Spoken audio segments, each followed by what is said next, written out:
আল্লাহ বিধান কোরআনের আইনকে একসাথে মিলে বাংলাদেশের আইনে বাংলাদেশের জমিনে চালু করার জন্য সকলকে চেষ্টা করি।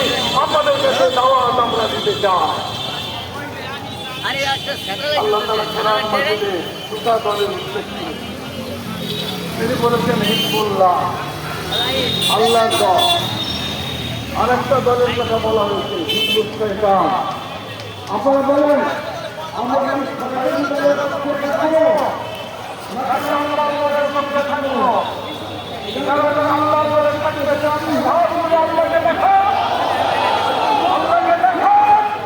বৈশাখের এই ময়দানে আল্লাহকে সাক্ষী রেখে বাংলাদেশের মানুষের আইন চলবে না, আল্লাহর আইন চলবে ইনশাআল্লাহ।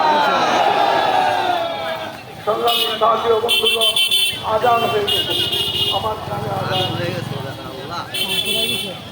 আমি কথা সংক্ষেপ করে বলতে চাই, আমরা কি দুনিয়ার জীবনে শান্তি পর্যন্ত থাকতে চাই, না আখিরাতের জীবনেও শান্তি চাই?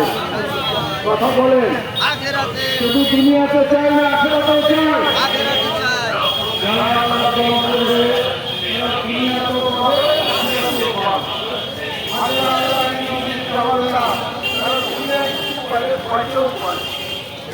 আখেরাতে তাদের জীবনে কিছুই পাবে না। সেজন্য আমি আবার আহ্বান জানাচ্ছি বাংলাদেশে